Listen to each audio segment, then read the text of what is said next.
What people fail to understand is that without a stable government, innovation fails. Otherwise, Afghanistan will be killing innovation because they have no government.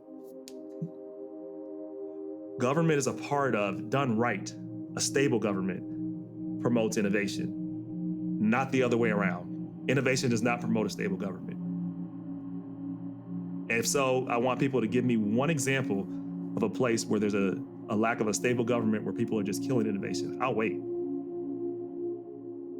Rob Richardson is the CEO and founder of Disrupt, which helps brands gamify loyalty programs and envisions a world where customers aren't just customers, but co-creators and stakeholders in the process.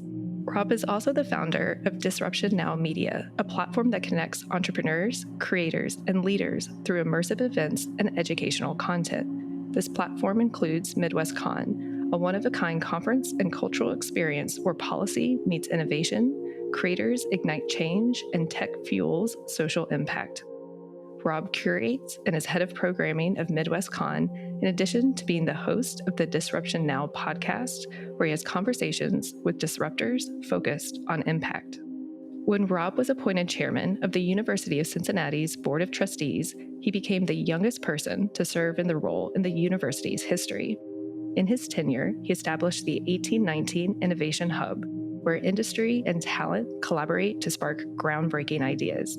He created a leadership development and academic preparedness program for high school students. He also championed reforms to the university's police policies. His education includes a Juris Doctor and Bachelor of Science in Electrical Engineering from the University of Cincinnati. He established the first student chapter of the NAACP at the university and was elected student body president. He received the University of Cincinnati Presidential Leadership Medal of Excellence, Jeffrey Hurwitz Young Alumni Outstanding Achievement Award, Nicholas Longworth Alumni Award from the College of Law, and an honorary degree, Doctor of Laws. Rob also ran for public office as the Democratic nominee for Ohio Treasurer in 2018. He received over 2 million votes running on the platform of inclusive innovation for Ohio. Rob has appeared on MSNBC, America This Week, and is a regular contributor to Roland Martin Unfiltered. Rob and I met at this year's MidwestCon, where speakers included Cincinnati Mayor Aftab, University of Cincinnati President Neville Pinto, Coinbase's head of U.S. state and local public policy, David London, and Emmy-nominated co-founder and host of What's Trending, Shira Lazar. He's invited me to be on the Midwest Committee for 2024's conference happening next September. So sign up for the free Creativity Squared newsletter at creativitysquared.com to not miss when the dates are announced. In today's episode, discover how AI can be a force for good and why explainable artificial intelligence is crucial in today's tech landscape. You'll hear about the trends Rob is paying attention to when it comes to Web3, blockchain, and artificial intelligence, and how he's thinking about policy innovation, trust, and transparency. You'll also learn more about the vibrant tech scene here in Cincinnati and how the University of Cincinnati is at the forefront of innovation in explainable AI. Listen on to understand how to challenge assumptions and common narratives in order to move forward and create equity and positive impact with technology. Enjoy. Have you ever thought, what if this is all just a dream? Welcome to Creativity Squared. Discover how creatives are collaborating with artificial intelligence in your inbox, on YouTube, and on your preferred podcast platform. Hi, I'm Helen Todd, your host, and I'm so excited to have you join the weekly conversations I'm having with amazing pioneers in the space. The intention of these conversations is to ignite our collective imagination at the intersection of AI and creativity to envision a world where artists thrive. Well, Rob, welcome to Creativity Squared. It is so good to have you on the show. Good to be here, Helen. And I know we recently met at your conference, MidwestCon, this past August. But for those who are meeting you for the first time, I know you wear many hats, but can you introduce yourself? Yeah, sure. So I'm Rob Richardson. I'm the CEO of both Disrupt Now and Disruption Now Media. So I care deeply about technology and its implementation, making sure that it's done in an inclusive way. because what we build and why we're building it has never been more important. I believe technology is actually not neutral. It depends on who's building it and the purpose behind the people and the institutions that are building things. And that's why I think the greatest thing that people can do who want to create a better world is to be part of building in this new ecosystem of opportunity. I love that. And we'll definitely dive into AI for good in the conversation. And tell us, because one of the reasons why I wanted to bring you onto the show also is we're located here in Cincinnati, and we've met up at the UC Digital Futures building, and there's a lot happening here, including your conference. And I don't think a lot of people, even locals, know all of the excitement happening around tech and AI and NFTs and blockchain. So I was wondering if you could kind of bring our listeners and viewers who are really international, kind of like what's happening here locally in Cincinnati. Yeah, it's really interesting. Cincinnati, even locally, people don't always know. I think we sometimes are the worst marketers, but we have a lot of innovation happening. Both within the AI and within the blockchain space, which I believe both are related because they both deal with data. One's data ownership, one is using data to make us more efficient. But the University of Cincinnati is a huge institution at this point. But many of your listeners may not know we have about 50,000 students now there. It's one of the largest research institutions in the world. Uh, University of Cincinnati just opened a huge facility, 180,000 square foot facility called Digital Futures, as you just discussed, with the focus of using digital technology, research, and innovation to help businesses and communities solve real world problems. So, I believe that universities, and of course, I think the University of Cincinnati, I'm biased, being that I was the chairman of the board there and help lead some of this innovation that's happening now. I believe University of Cincinnati is going to be one of the key institutions really leading when it comes to AI, when it comes to blockchain, and doing so in a way that is transparent and that's actually that can help. Because I think it's everyone's very excited about AI and what's happening right now, uh, but I also think in the rush of our excitement, we also need to be responsible about how these things are being employed. We need to be transparent about it. And actually, the University of Cincinnati, through Dr. Cohen and many others, have been leading in AI and the conversations and the research and the technology around what's called explainable AI. That's a way of just saying, making sure we understand the algorithms and the decisions that the algorithm makes. He's been doing that for 30 years, and AI is hot to everybody, but AI is not a new concept. And so I think the Cincinnati, with its resources, with the innovators that are building in the space, we built a whole platform using blockchain that helps brands enhance their experience. What I'll talk more about. There's a huge blockchain center within the University of Cincinnati. So there's just a lot happening in this area that I think can help really lead the world. So we're hoping that the world comes out and sees it. And obviously, MidwestCon is one of the activations we met at, our annual activation. Our long-term goal and where we're headed is to make that essentially the South by Southwest for the Midwest, but really focusing heavily on the areas of Web3 and AI. So I'm sure I'm missing a lot. There's a lot of other stuff going on, really, not just Cincinnati itself, but even in Ohio, there's just a lot going on. If you look at all the data centers that have moved to Columbus, from Google to Amazon to the Intel project for the chip, all of that is related to us because Columbus is only an hour and a half away. So I see us as part of an ecosystem to help build here within the Midwest. And so all of those things are happening at the same time. And it's just a lot of opportunity happening within the Midwest that I think people really underestimate. Thank you for that rundown. And to plug a few upcoming events, just for the listeners who are local or are able to come, we've got the Cincy AI Meetup for Humans, which I'll put the links down. And then anyone who wants to create or learn about digital avatars or have their own avatar made. That's happening this October too, and then of course mark your calendars for MidwestCon for next year. And Rob was so nice to invite me to the MidwestCon committee. So And we're gonna have you'll you. be We're gonna have hearing. you speak next year and everything. So We're looking Thank forward you. to it. You're going to lead a session. Maybe we'll lead a podcast there. I would love that. And speaking of podcasts, you have your own podcast. So do you want to plug that really quick? I do. The podcast is Disruption Now, and we're all about disrupting common narratives and common constructs to empower people. And so we most of our stories focus around either entrepreneurs that are in the space of using technology for good, or founders that have overcome and really hard circumstances and how they did it. And we also have social impact leaders too. So all about those who are causing disruption in a good way, though. Yeah, thank you. And well, I think one thing that you said that was funny about Cincinnati is that it's a city that bad at marketing itself, and yet it's kind of the home of branding with Ironic, P&G isn't it? and all this background. Uh, I know since I've moved back to Cincinnati since 2020, like I've got to rediscover and refall in love with the city. And at the grand opening of the UC Digital Futures building, I mean, it was really, really impressive what they're doing. And when I tell people about it, no one's heard about it. So it's, Yep.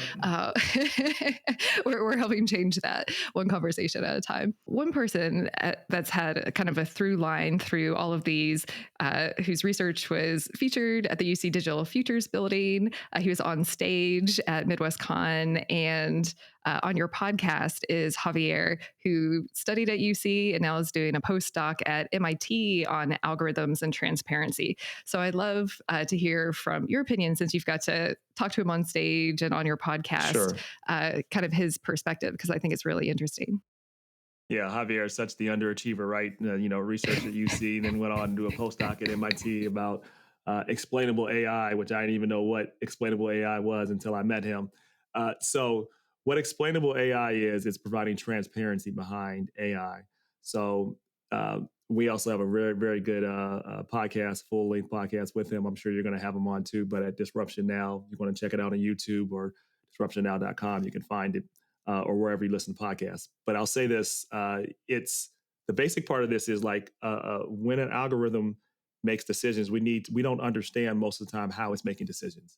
So if you raise a child, let's say you want to make sure your kid has good decisions, good habits, so your kid will then make better decisions, right? So we need to understand how the algorithm, it is like a baby making these decisions, and the more information and habits it develops, it'll just keep making these assumptions based on those things, right? So we got to make sure that uh, we understand how that's happening, and so that we can kind of correct course to make sure that we don't have we don't make really bad decisions, or we don't have AI make really bad outcomes for us. So, and I know most people are looking at AI right now and are only thinking about, oh, I get to change my face to make myself look like I'm 10 years younger, or I get to, make a cool avatar of myself. All those are really fun things, right? And we cool, right? But what happens though when these decisions are made in the in life or death situations, such as on the battlefield, which they are being made right now? I'd like the audience to know AI is not new at all. It has been used a whole lot, and there's been some abuse to that in terms of its application. And so now we're just getting, what's new is generative AI, and how it could make decisions and learn at a quicker pace, where we can all use it more efficiently. But AI as a concept, AI as an application, none of that is new, right? So it's already being used in the battlefield. It's already being used in how and making health decisions. So how it makes decisions as we move to this next level of generative AI becomes very important for us to see and understand. But most people don't have any understanding of how the AI makes decisions or how it works. And that goes for people that actually make the algorithm, which is kind of scary. So Yeah, thank you. And I know Ezra Klein on another podcast had talked about it's really like on the onus of the creators to be able to explain it. And then actually one of the gentlemen who spoke at the UC Digital Futures AI panel told me afterwards, because I was really confused why we don't know this, and he just explained like the complexity once you get to a certain I yeah, think he called it dimensionality of like how much input is happening yeah, from I'll like actually a explain it. thousand. Yeah. Yeah, there's an easy way to think about this, right? So this is why it's complicated, right? If you are building an algorithm, right, there are many things involved, and the level you're building it, it's like you're almost building a nation, right? So let's say You and I, Helen and I, are working on a complex algorithm. All right, none of us will completely know what's going on in all parts of it. Just like if we were in the United States government, right, and we might be working in Cincinnati, Ohio. There's no way that everyone in Cincinnati, Ohio, knows everything that's connected to things happening in Los Angeles, right? And there's no way for us to know that. We all each know our part. We know our local areas. We know how the government and the institutions and the nuances work within our own systems that we are in charge of. If we're only in charge of an area of Cincinnati, Ohio, which is a big area, it's how can we understand what's happening with 300 million people across different institutions all across, right? So it's like building a nation, and sometimes it's like building a global concept. So you have people that only work on certain concepts on certain areas. It's impossible because it becomes so large for anybody to have complete understanding of how it all connects together, and therein becomes the challenge. Yeah, well, I'm excited to get Javier on the show to kind of delve more in like how do you overcome this, because it is so important. Um, well, and from the seat that you sit, because one thing that I really appreciated about MidwestCon is, I think every conference, AI is the hot topic, but you really encompass more than just AI, like Web3, crypto, NFTs. So I'd love to kind of hear from, Sure. from a trend aspect, kind of what you're paying attention to and find interesting right now. In terms of a trend aspect, I would say it's what I see as the trend is the same trend we've had for a long time. Because if you talk about Web3, blockchain, whatever you want to call it, you talk about AI. What do both of those things have in common, right? We're talking about data. So to me, it becomes how we understand and trust how our data is being used, how our data is being communicated to us. So I think the most important trend is to actually build more trust.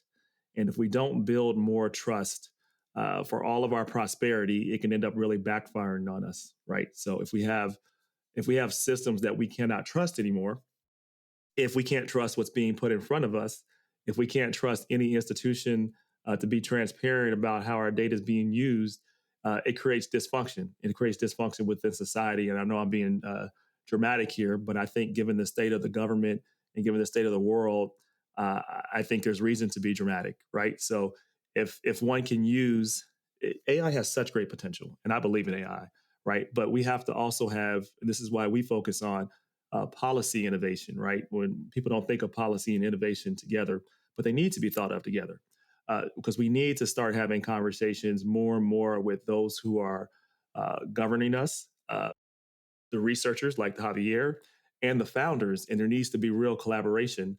What often happens is there's a big disconnect. On one side, if you come from the founder kind of business side, they just say like, we need no rules, just let us get out the way and do it. And that's only true to a point because that can be naive, right? If you don't have clear rules of the road, you don't have some protections, it can lead to multiple abuses. We've seen it over time. But at the same time, if government doesn't understand how the basic fundamentals of a lot of this technology around data works, then they're at a loss to actually how to go about how to actually do this in an effective way. So I think the greatest trend has to be us figuring out how to move faster because innovation is moving, faster than we can really comprehend. So generally, the government is like 10 years behind. But the problem with that is that every year we move 10, I would say now 20 or 30 years into the future. So every year we're getting behind, we're like 30, 40, 50 years behind. So I think the greatest trend has to be how do institutions work with innovators to both protect the public and innovate? And this is not an easy thing to do, but I think it's something that we have to spend more and more time doing. The second part of it is I think the creator economy overall is a part of this, right? So how we can use these tools to empower creators and not just exploit them. So I believe the writer strike being resolved, I think was very important because I believe in uh, uh, creators also getting paid for what they do, right? And not just saying, okay, I can use your image forever using technology and never have to pay you or talk to you again. That's crazy to me, right? So, but that would happen without any type of step in, without any type of either unions or some type of protection. So the writer stood up for that, but we're going to have more of those conversations. What does the creative economy look like? we become so accustomed to free tools that we haven't asked what we're trading for the free tools that we get that we get, right? When you're on social media, I tell people nothing's free. If it's free, you're the product. That's what it is, right? And so we need to figure out. Then the third trend becomes data autonomy and privacy and what that looks like. Uh, I think people would be willing to give up some of their lack of privacy if they have informed consent and we understand what we're giving up. But I just had this conversation with my father this morning. He was saying there was this app on Apple that allows you to record all your health data. And then it gives you some feedback about how close you might have been to falling based upon your movements. Pretty cool because as you advance in age, one of the ways that people actually end up dying or have serious injury when they get older is from falling because your lack of balance and things like that. The dark side of that is, can that be then shared with your health provider, and your health provider figures out ways to charge you more? See, so we're going to have to really think about, what data privacy and ownership looks like. But also, it can do wonderful things because that can obviously prevent you from falling. It can help you probably build case studies to help a lot of people and to make sure that others get ahead of things before things actually happen. But again, there has to be a balance with all of these things. So I think the creator economy, data ownership, and how we actually think about policy are the things that I would say we need to look towards. I know that was a long answer. I love it. It makes my job a whole lot easier as the interviewer. Um, and it seems like also, I know in Europe, there's a lot more just conscientiousness around data privacy. And it seems like in the States that people are waking up to this more Yes, and more. Do you see that and feel that too from your side? I do, and I think there are several things going on. So I'll talk about data privacy, and I want to talk a little bit about blockchain when it comes to Europe because I think which is ironic, they're way ahead of us on having clarity there. So they have been Europe for a long time has been focused on data privacy. I think the United States really woke up during the 2016 election when folks first began to really realize how data was being manipulated, right? And I think that's the first time that I really got appreciation. I read a book. I'm trying to remember what the book is. I think it's called Everybody Lies. I can't remember, but it's about actually data and how it's being used to really manipulate opinion. But it's not like this intention where like Facebook is going out to say, okay, I have an agenda. That's not what Facebook is doing. What Facebook is doing what it thinks the user wants, right? So, which sounds great initially, but if you're getting information that is reinforcing your own bias, that is not good because what it does is it puts you more into a pigeonhole. It reinforces things that half the time probably are not true, and then it just reinforced that over and over and over again. So we saw that in 2016 a lot, and people got I think some appreciation for what that did. So nothing happened, but Europe's been ahead of that. What I do think is if we don't get some handle around that soon, how AI can be used with now deep fakes, which I'm sure your users know, but long story bearable, you can do something like to emulate my voice, take my exact image and have me say things, and then it looks like I said it, and then all of a sudden I can maybe run a commercial on that against me, right? That's pretty troublesome, right? That's just one example of things that we have to be concerned about. So I do think Europe is ahead on that, and I think we need to get caught up very, very, very quickly. They're also ahead, though, I think, in one way I think is very important when it comes to blockchain and fintech, right? They have a set of laws that are clear about how we can use crypto, how we can use blockchain, and we're way behind here in the United States on that because how we can transact and do business and why blockchain is so important. If I can take 2 seconds here, uh, Please do. what makes it so key is that it makes it much easier for us to connect and do business. And so uh, traditional banking is not available to most of the world. And traditional banking takes so much longer for funds to be received. But blockchain is most things are instant, right? So you can do something and just transfer over money because money is nothing more than just what we agree it to be. And what blockchain allows us to do, I just say people for people those at a very basic level, blockchain is like Google Docs. Everybody knows what Google Docs is, I think. Think of it as Google Docs without Google. Everybody can share data, but nobody can have central control over it. So instead of one entity controlling something, it's multiple peer-to-peer computers all across the world. So it's essentially a sophisticated program that allows no one to control it, but everyone to have access to it. And so that's how money, that's how Bitcoin and things like that started. But there's so many more applications to how businesses can work together and move money and connect faster. So if you think about innovation, I have many definitions for innovation. One is it's a rebellion against the status quo. Uh, but I also think it allows us to connect and work together without the barriers in between.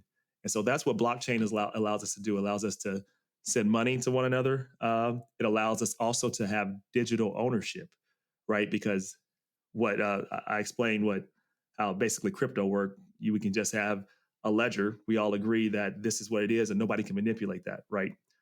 That's how you've seen money being exchanged from one party to another without a bank having to do anything in between, which is pretty powerful. Number two, it also helps with digital ownership. Why is that important? Well, go back to what we talked about with AI.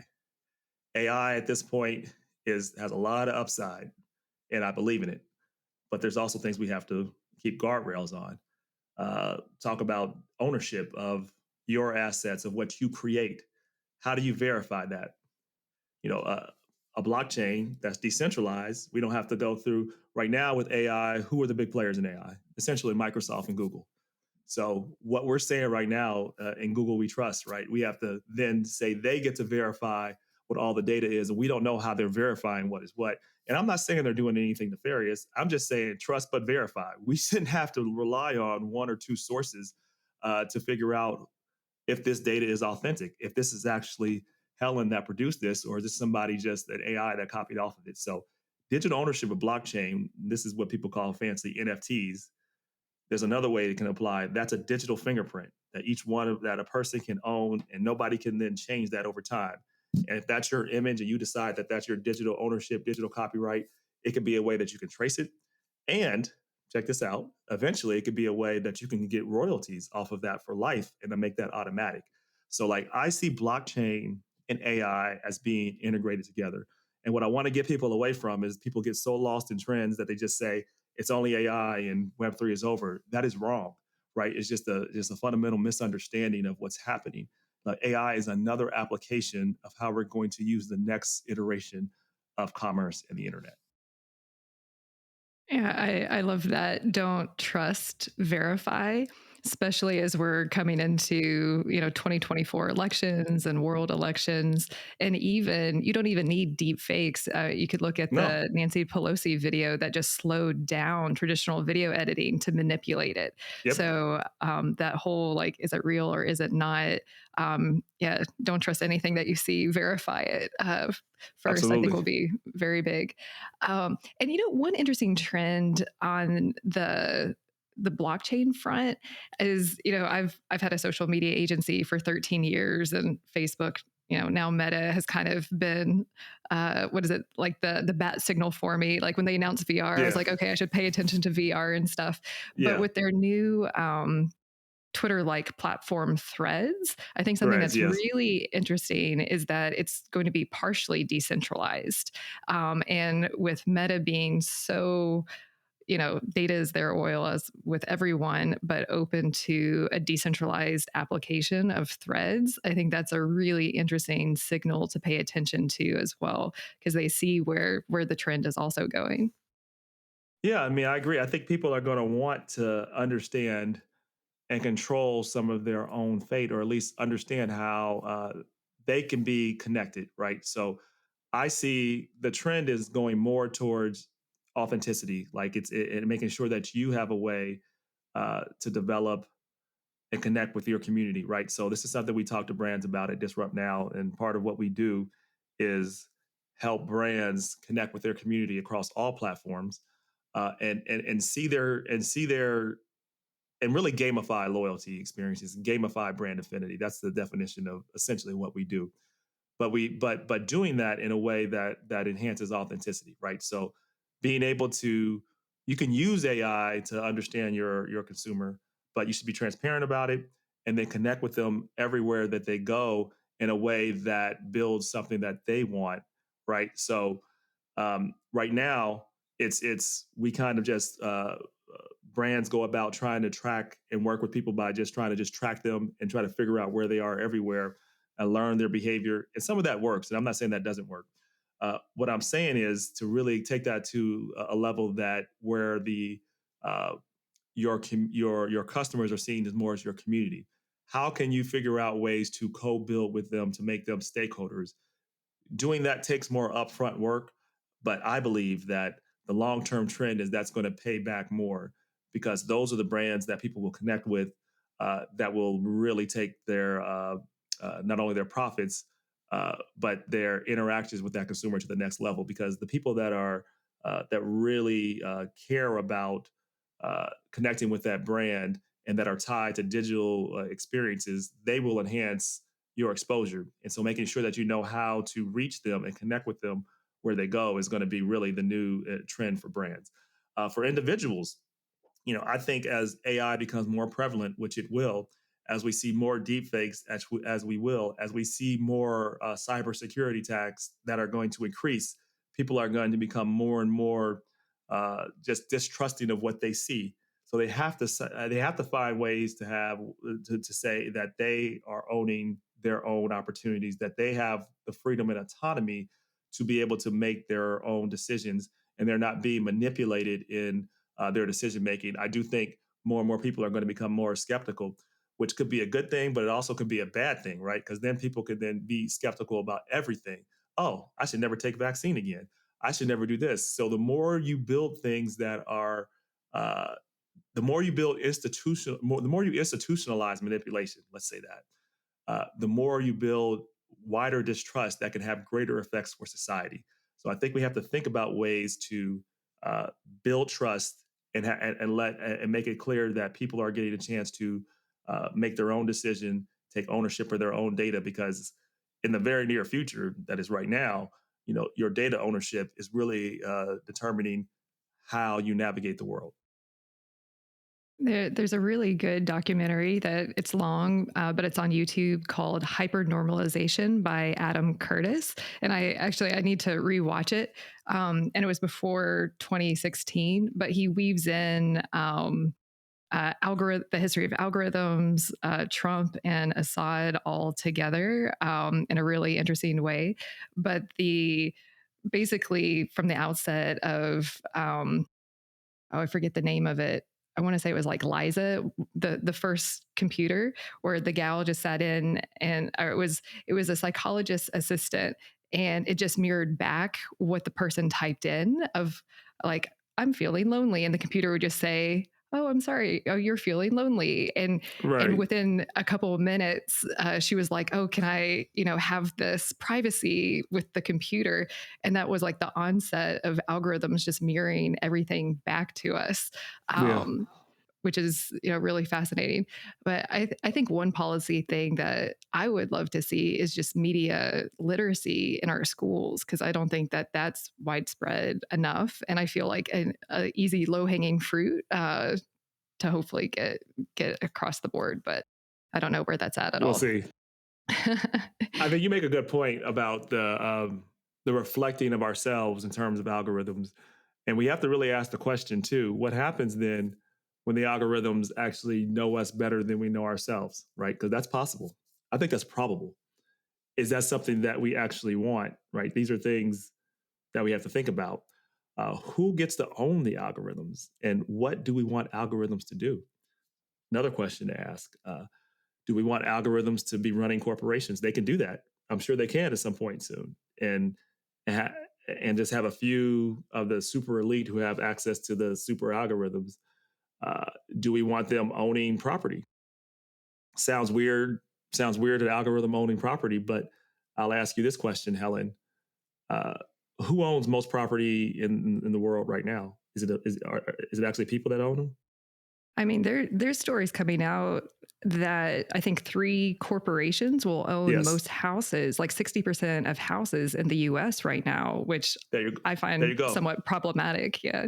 The answer is the two entities that own property in the world. Most of them are either nations or corporations. They are not people individually, right? So it's not a stretch to say algorithms could end up owning a lot of our property and land. And I think this is extreme, but you have algorithms run parts of the nation too. And all these things, I'm not necessarily saying are inherently bad to happen. But when I think about artificial intelligence, I think the better way to think about artificial intelligence is augmented intelligence. What it should be doing is helping us enhance the human experience, making better decisions alongside of humans. What I want to be careful of is uh, giving all giving all of our autonomy away to technology and not involving the human experience. I think that could be a mistake, but I think that could be something that without thoughtfulness, without some regulation, that is more likely to happen than not, because that will produce the most return in the quickest manner. But again, I think we have to balance that out with what's also good for the for society overall, and this is a balance we have to think about. Yeah. And I know a friend of mine who's a brilliant legal mind from Europe mentioned like something about how Europe is approaching that from a regulatory sense is that there has to be human touch in decision making that when it comes to algorithms and AI. And I don't know the specifics, but that's one approach that they're doing it, that there Yes, absolutely has to have a human aspect to I it. mean there is, and it depends on how they do that. Like you can go too far with that too. This is why this is such a hard thing to do. But I know that we have to start thinking about this now, because I'm afraid if we don't, what could happen if there's no type of approach to this. What could end up happening is the worst case scenario is there's rapid job loss very quickly, and people then build a lot of mistrust, and then they try to just push back against innovation happening at all, and then we take ourselves way back because we don't function well as an actual government. So my thing is, and this is just me because I have this weird intersection, as you said. Like I've had experience with education. I was on the board of the University of Cincinnati for 9 years and helped them lead their innovation agenda. I ran for office for a period of time, and now I'm on the founder side. So I believe I have enough perspective on multiple points of views to know that uh, we have to get our head around this and really start having more of the conversations we're having now. I think it's the most important thing we can do, because what we can technology again is theoretically neutral, but if you have, I'll give you one example, a clear one with algorithms. So Microsoft, who of course is one of the biggest investors within Chat GPT, which everyone thinks is the only model for AI, but I don't want to go down that route. But that's what got us popular. It's the Facebook of AI, right? It popularized this technology of AI and how we use it. But before they've been pulling Microsoft, but also every other technology company, they've been pulling from the internet the data and the conversations we have with each other. So before, this is a few years back, Microsoft essentially created a racist bot. Now, what do I mean by how does a racist bot created? Well, what it did is it pulled conversations from Twitter. Have you been on Twitter? Right, right. You hear the conversations on Twitter, and so it took real human conversations, and it's not like it wasn't accurate. It was accurate because we all have biases built in us, and people are on the internet, and a lot of times they say their unfiltered opinion that they wouldn't say in front of you or me. They wouldn't say these type of things in person, but people feel emboldened and empowered on the internet. So it took that data, the Microsoft bot, and then when people started interacting with this bot, it started saying these racist things, misogynistic things, and they're like surprised. How are you surprised? They're surprised because no one's in the room like me or you. There's the same people that have the same type of thinking, and they don't think that, oh, we need to account for and understand the biases behind the inputs that are being put in. And then so like that happened right there with technology. So technology is neutral, but if the inputs are biased, garbage in, garbage out, and that's just one simple example of how we have to think about technology and how we're building it. And there needs to be a thought process behind this, and there needs to be diverse forms of thinking, diverse forms of perspectives, not just after the thought, which most people approach diversity. I would say 99% of diversity initiatives are total BS, right? They're just a check in the box and like, oh, we have a woman over there, we have a black person over there, we have a Hispanic over there. This is our diversity and inclusion month. Like whatever. No, I don't like any of that stuff. I'm saying we don't have to have all of these diversity and inclusion efforts. I'm saying something really disruptive now. What we need to do is make it intricate in who and how you actually make decisions, not after the fact, not aside, right? It needs to be understood that having a diverse perspective, having diverse leadership, having a diverse workforce produces better results. And it is imperative when it comes to data for this one simple reason: data builds upon itself. So the more we have a company that has data models, it's going to continue to build and build and build on that. Just like that child we talked about. If you teach this child a certain way, the more you teach a child bad habits and bad exposure, when they become an adult, it's very hard to change that. It's the same thing with AI models. And so this is an algorithm models. And this is why it's so important to think about the data and how we input it and how we monitor it and how we actually have transparency behind it. Yeah, and I think it goes back to the mirror. Like these tools are just showing us who we are. Yeah, And I think from that perspective, it's like, who do we want to be? And how do we want to shape this moving forward? Like how can we envision, a better reflection of us instead of just the garbage yeah, in, garbage out that we've been having. Uh, I agree. and on the regulatory side and trying to figure out the guardrails, it's interesting. And I've said this before on a few episodes that what what Meta did with their oversight board, I thought was actually interesting from a regulatory imaginative stance of like, we're going to get ahead of this and create our own board. Of course, it's extremely problematic because it's derivative of Facebook and Meta and more or less a Sure. child telling a parent how to parent them on only very specific things. That's a good way of saying it. uh, but international institutions and OpenAI actually just announced something to a redlining team to try to figure out what are the guardrails for this. But again, problematic because it's self-governance, and we've seen time and time again that doesn't work. Just look Sure. at the social platforms, no regulation, their self-regulation. They always picked profits over people, and that's kind of part of the hyperpolarization of where Yeah. we're I at mean, today and too. and they always will without setting the climate as such that it is the job of society to almost set morals and things like that. Like if you it is necessary to set like what is acceptable and what's not within our culture. And I'm not saying I have the answer. What I do know is that those conversations have to be had more and more. The tough conversations about what that looks like has to happen because on the regular side, I mean, they're generally just so lost because we're figuring out just day to day putting out fires versus looking at how do we prevent fires, right? And so I say we as society get lost in the most the issues of the day. We find ways, I think, to divide, but these are issues that are going to affect everybody, that do affect everybody, but they get ignored because the issues that go to the top of the day. It's our social media thing, right? In terms of just like it's the new outrage of the day that keeps us, I almost think, distracted from the actual real opportunities to solve problems. But I'm still optimistic, but I'm also a pragmatic optimist. To see what's going on, and it's going to take some. We have to be willing to challenge ourselves to really figure out how we get past this because we've definitely created, for all the great things we've created in the United States of America. I do think we because we don't always deal well with ourselves critically.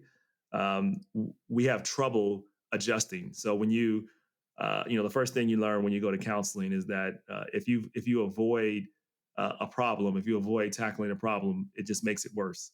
And so I think when it comes to bias in this country, when it comes to racism in this country, when it comes to the fundamental things that have still challenged the country, people don't like having the conversation.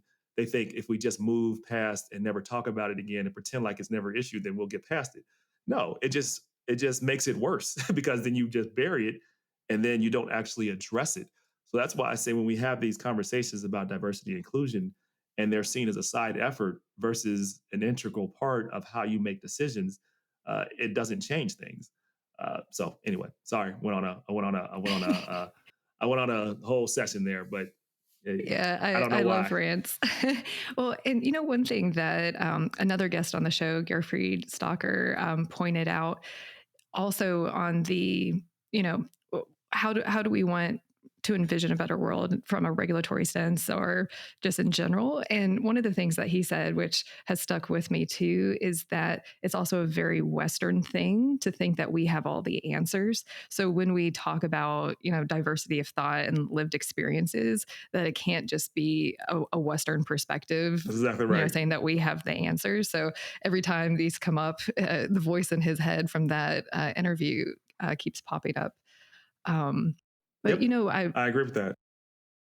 we talked about like AI for good, and you've kind of talked about some different principles throughout just our conversation today about autonomy and whatnot. But what does AI for good mean to you? AI for good means that for everything we're building, we understand why we're building it. We're transparent about how it's being built, and it's. I have no problem, and I believe in capitalism with regulations. So, uh, but we have to understand like what's the purpose of building this? How are we building it? And how will we have some sense of uh, uh, how will this be used to a better society? Beyond just making profit, right? How will this, because what, you know, to this point, almost every technology has, even when it's lost jobs, it has replaced them with other jobs, right? But AI is one of the few technologies that I categorize as a general purpose technology. There's been very few. The internet was another one, and there might be one or one other. But like most technology is specific purpose, which means like take take the steamboat, right? It really helped, I guess, improve transportation in some ways, or take, when the Luddites tried to go against some of the when things were like manufactured, and it just changed the fabric industry in terms of how fabrics were made. That's one thing. It didn't, but like AI affects everything from healthcare to military to you name it. There's not something that AI doesn't affect. AI can be applied in such a way that you don't actually need humans. You don't in some ways. Like I guarantee you, AI can make music, and you will not be able to tell that a human didn't make it. Do we still think we should protect humans and have creators have a process to be a part of it? Uh, I do, right? I think we have to think about those things. How do we want the human experience to be? Where do we want the human experience to be a part of this? That has to be a part of when we think about AI for good. What do we want the workforce to look like, and how should we consider that? I don't think we should have the perspective of, well, we'll just see what happens, and jobs will be there'll be other jobs for people there. I actually don't. I think in this case that's less likely to be true. I think unless we're intentional about how we think about this, there are whole industries that can go away very, very quickly. Uh, and so we have to, and that may be okay. But then the thought is like, how are we thinking about how can AI then help us improve the lives of those people who are being replaced, not just how much money can be made for those at the top. Uh, AI for good means decentralization of ownership and application of that, right? So it means that we ought to be able to uh, there shouldn't be super algorithms that are owned by a few and that others don't have actual access to. Uh, and so I think it's going to be more important than ever to figure out how algorithms are used, who gets to use them, and who gets to, and how we all really can understand what's happening behind the box. If we don't have transparency, if we don't have thoughtfulness about how it applies to the human experience, then the only thing that will apply is how much money we can make and how fast. If that becomes the only calculus, AI could do more damage than good with prior than prior technologies did. I hope I'm wrong on that, by the way. But from what I see, I think at a minimum, without some thoughtfulness, at least in the for the short term, for maybe for 30 or 40 years, we can see a massive disruption that causes a lot of problems, and then maybe we get more jobs on the other side. But even that is not good. So I think we have to really think about this. What we're building, why we're building it, and how we're going to make sure that it enhances the human experience. Yeah, I love that. And it goes back to something that you were saying, just like the intentionality. And we don't really know the intentionality behind a lot of the tools that are out there, aside that they're mostly from for-profit companies, which is also kind of problematic in what their Yeah. motivations may be as Right. well. Again, it's going to be profit. There's nothing wrong with that, right? The thing is there has to be also consideration of the public interest and good. Just like we had this same dynamic during the Industrial Revolution, right? It's why we have laws around child labor laws. It's why we have laws around protecting the environment. It's why we have the 40-hour work week because given no regulation, the standard would have been let's just work people till they drop. That's what happens. Uh, I know companies will say they want to look out for the good, but what happens is you also go up against competitors that will then price you out of the market. If there's no standard uh, set by policy, you're almost driven to do that, right? So that's the reason why policy does matter, but we have to get it right. Yeah, we're such incentive driven creatures, uh, but I do think we're at this pivotal point, and really, you mentioned earlier that social media keeps us so distracted and all of this stuff, and I know the AI news is so rapid, but I invite everyone to like take a beat and actually think about how do you want to envision a better future, and how do you want this tech to add value and not take away value. Absolutely, because we Conversations can't like opt this. out. We can't opt out. One thing I want to say very quickly on this because you just made me think of something.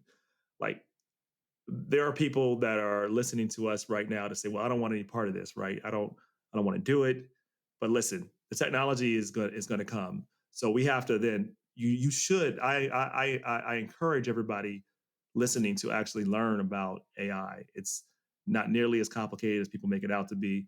Learn how to use some tools to make your life more efficient, for sure. Like if you're a content creator, like many on the show may be, and you like to reproduce clips, you should be using either I think is Opius clips or video AI. They will save you so much time and effort in video editing. Do that, learn that. You should be using if you do copyright, you should be using AI to think about to help you write faster. Um, I think schools should be adopting AI within their teaching, but again, it's not about replacing the human thought process. We teach kids even harder now.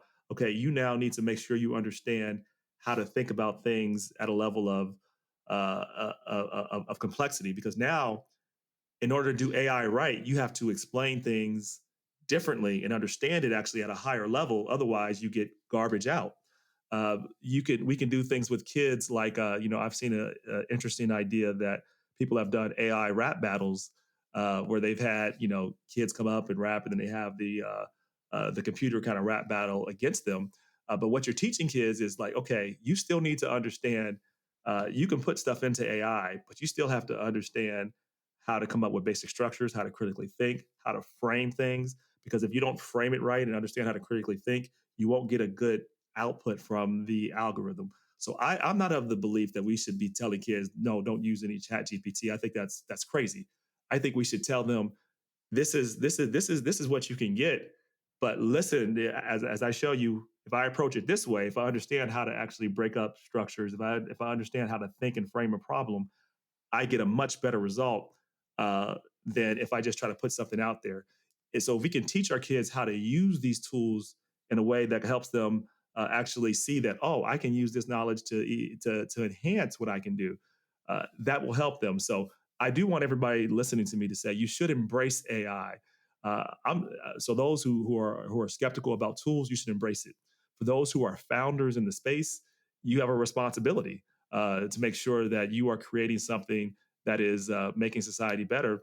And for policymakers, they have a responsibility to actually start learning these things on a fundamental basis and figuring out how we're going to make sure that we set an environment that incentivizes uh, us to become better, and for us not to simply just figure out how we can, maximize profits quickly at the exclusion of people. Yeah, so well said.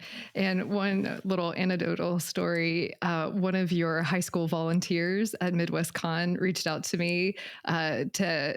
I guess he formed like an AI high school club and wants to have me come and speak to his high school students, which I Awesome. love. We got to get him involved too. Yeah, we got to get him back involved. Polish. Yeah, he's a great guy. Yeah, that's his name, Polish. Um, yeah, and I mean, it's Harry said this on the very first episode that just to echo your point or punctuate your point about embracing AI, it's intelligence on tap. And if you don't embrace it, there's going to be an intelligence divide. It's almost like a lot of people Correct. in the US don't even know how many people don't have high speed internet. It's like not embracing internet and not giving people access to this next wave of information and intelligence. And I guess the Yeah. only other thing I wanted to say related to policy is, there's a lot of debate over the best approach. And I know I get into conversations with my friends about regulation versus watchdogs and all of this. But I don't think that there's adequate watchdogs or, other institutions that exist. And No. there's some conversations about creating new ones. But I did want to mention watchdogs as that there's not, like one silver bullet answer that will cover all of what we need No. either. No, I mean, watchdogs are good, but generally, how do they get funded? They probably get funded by the people that they're watching, which becomes part of the problem, right? And people say it's not a problem, but it's always going to be a problem because we're all human. And so, like, where you're going to need policies, you're going to need somebody that has at least something removed from the entities that are that have to be monitored. So now the entities on the other side would say we don't need any of that. That's going to get in the way of innovation. I hear them, and overstepping that can be true, but right now in this space, I do think we don't have enough. And I think without some clarity, it's interesting on the blockchain side. Everybody agrees because right now we need some type of clarity because the if we don't, then the government just tries to enforce things on its own, which is also not good. On the AI side, I think people are like, well, let's see what happens, and in terms of people that are in the founder in the industry, but there's going to need to be some type of policy involved at some point, and I think right now the best approach is making sure that I think founders and others should create, if we're going to have a watchdog industry, then we ought to create what we think are the most important points that need to be incorporated into a policy, right?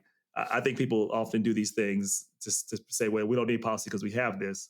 And that to me is just disingenuous, right? I think the better approach is if we know policy is needed, we think if you're going to make sure a policy is done right that doesn't kill innovation, these are the factors you need to consider. And then there'll be some back and forth there with the industry, but taking that approach gets us ahead of the game versus when we have an incident, and we're going to have an incident around AI and things like that. It's going to happen, right? But guarantee it. We're going to have some things, some national security, all those things are going to center around something with cyber, something with digital, and probably something with AI. Before those things happen, how are we thinking about preventing the fire versus trying to put a fire out is much more difficult to put out a fire than it is to try to prevent it. So I would like us to be in this stage of, okay, what is it that from an industry perspective, what are the things we want to see incorporated? What are some things we think don't need to be incorporated? I think and have that and start having those conversations uh, versus saying we don't need policy or regulation because we absolutely do. And I hear this all the time from the tech community and founders of that, and kind of what you said of that policy stifles innovation. it's also like this American exceptionalism of like why so many tech companies come out of the US and why Sure. we're such a global leader, and that if we do anything, it will mess up this magic formula that we found that makes these like $1 trillion companies. Like what's the most pointed way that or example that's like that policy doesn't stifle innovation? Because I do hear this come up over and over. Even our European friends sometimes are like, we wish we had less like regulation. Some of Sure. those come up every once in a while when they look to the US as a leader in a lot of these companies. Well, let's think about what got us here. How do we build how do we build such a massive empire in terms of creating the infrastructure that we have for the internet? How did we create so many multinational corporations? Did we do that in an era of zero regulation? No. In fact, it was a lot of that came out of after the Great Depression during FDR, right? And so we came to this period. I think it's also important to get our facts and history straight, right? Because we like to I think America has done some exceptional things. Timing also matters too, right? So during World War II, you had all of Europe in the middle of a war and a battle that really set them behind. You had Japan as a part of that too, and then you had China had made a strategic decision to not really innovate. They've of course since changed course. So what I would say is that we during that time had a lot of regulation. We had strong unions. We had progressive taxes. Actually, it was probably too progressive for even our ability to consume it right now. It was at actually at a 90% marginal tax rate. But during that time, that's how we create the infrastructure for the internet. We created at that time the largest middle class in the history of the entire world, still to this point. All during this time, we created a great infrastructure that connected us. And so part of what created innovation was the ability for people to do business, but also part of it was the ability for us to be able to connect to each other, the infrastructure, the internet. Like we built that heavy government investment, and we also have like people ignore that stuff. That is a fact, right? And then what innovators do. So what a government can do is help create the infrastructure and the climate, and the innovators then take that and create. But everything that an innovator creates, most of it is from an infrastructure where there's a stable actual government stuff. So I say all that to say, yes, we built $1 trillion companies and all that stuff too recently, but what has gone down is the quality of workers, the amount of pay that workers have. If you look at the big tech three now, they have significantly less jobs, like by hundreds of thousands than GM, Ford, and Chrysler when they were considered the big three at that time. Hundreds of thousands of less jobs that are created than a Kodak. So we've created these things, but the level of income inequality that we have created has exacerbated too. AI is going to take all that and take that to the moon. So we have to say, is that going to be a good thing? The answer is, I think it's horrible for business because then you'll have a climate where people will be responding negatively to innovation. And then we can get something that could take us all the way back. Because what people fail to understand is that without a stable government, innovation fails. Otherwise, Afghanistan will be killing innovation because they have no government. Government is a part of, done right, a stable government promotes innovation, not the other way around. Innovation does not promote a stable government. Hmm. And if so, I want people to give me one example of a place where there's a lack of a stable government where people are just killing innovation. I'll wait. Very well said. I'm going to repeat that. And I mean, I've said many times on the show that I'm pro regulation, and hopefully our listeners or watchers, if you're not yet, you're pro regulation now. Yeah, and I am in a way like, and I do think to the part where founders have it right is that a lot of times we can do stuff that stifles innovation. Let me be clear, that can be a problem if there's overreach, but if there's zero regulation, that also creates problems too, right? And that creates, I think, more problems. So we have to have clarity, we have to have rules of the road, and we have to have some flexibility in our policy and innovation, especially with how technology evolves so quickly. But saying we need no regulation is just as naive as saying everything has to be regulated all the time. Like I think there is a balance. Like I am pro regulation, and I think it should be done in cooperation with industry, and to know there's going to be some disagreements, there's going to be hard conversations, but I know there's regulation is absolutely going to be necessary when it comes to AI. There's just no question about it. I don't know what that looks like. I'm not saying I have all the answers. I'm also industry has to be a part of that, but industry has to be inclusive too, because often industry is made by the same people too. It's the same, 10 people, 20 people, very little diversity of thought. And that becomes more of a problem with such a powerful technology like AI. And so it's, yes, my friends on the tech side, I'm with them in terms of making sure that we have good policy, but I'm not on the side of saying we need no policy. If you look at what they've done, and very quickly to wrap this point up, in the UK, they have great fintech policy over there. They have policy, and they're leading in fintech in a lot of ways. Like a lot of big companies came out of UK recently because they have a clear regulatory infrastructure for how fintech and blockchain works. You absolutely are going to have to need that because it's you're talking about how money moves. And then when you're talking about AI, you're talking about the ownership of everything we have and all of our information. You're saying that needs no regulation? I mean, you're kidding me, right? There's no way. Yeah, and it's back to your earlier point about what are our values and just enshrining them, into regulation. Like, and that means we have to figure out our intentionality, how we want these tools and the guardrails to help, you know, That's why it's hard. And that's why it's yeah. hard. And that's why I want us to have these conversations that we're having now before the fire hits. So the first fire hit was the 2016, when people started talking about Facebook and things like that. That's our first taste. It is way more advanced now than it even was then. And now with generative AI, it's going to go at a faster level. And the question is, how do we as society want to what do we want to happen? How do we want to look? What do we want to have as our values? And that's the point of regulations. And it's never going to be perfect. Like no one's ever going to love all of it. But that's why having a government that is not like what's good about the United States, and that is that we have multiple states that govern, and we have the center, we have our government that's the federal government, but they don't have all control and power.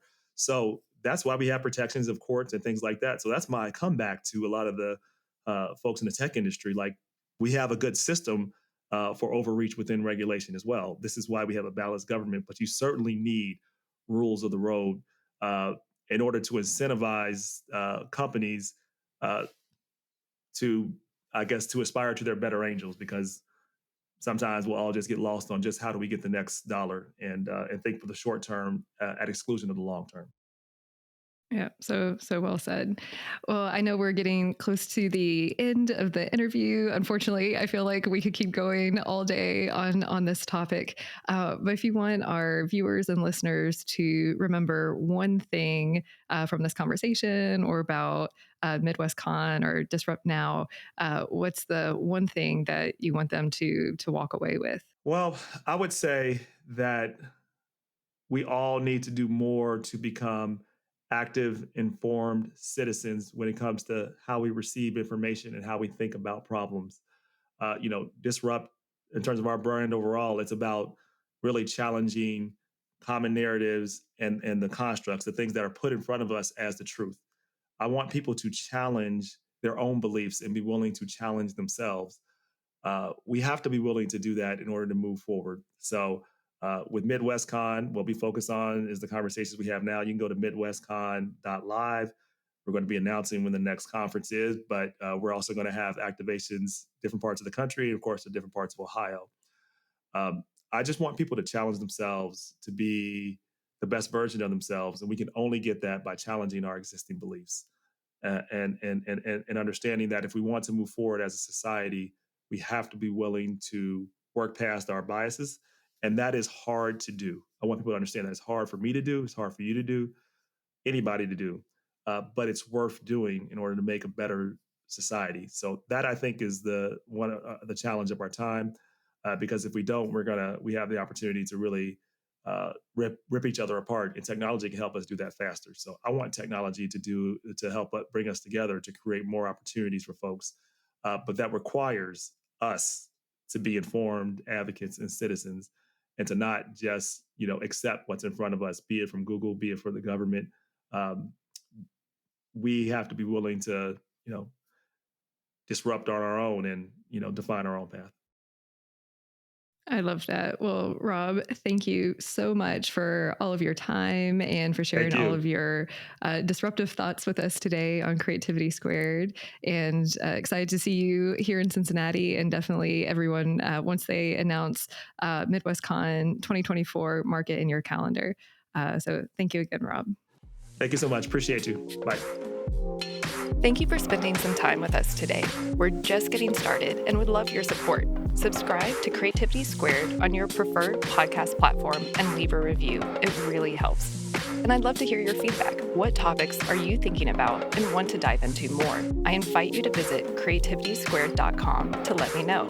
And while you're there, be sure to sign up for our free weekly newsletter so you can easily stay on top of all the latest news at the intersection of AI and creativity. Because it's so important to support artists, 10% of all revenue Creativity Squared generates will go to ArtsWave, a nationally recognized nonprofit that supports over 100 arts organizations. Become a premium newsletter subscriber or leave a tip on the website to support this project and ArtsWave. And premium newsletter subscribers will receive NFTs of episode cover art and more extras to say thank you for helping bring my dream to life. And a big, big thank you to everyone who's offered their time, energy, and encouragement and support so far. I really appreciate it from the bottom of my heart. This show is produced and made possible by the team at Play Audio Agency.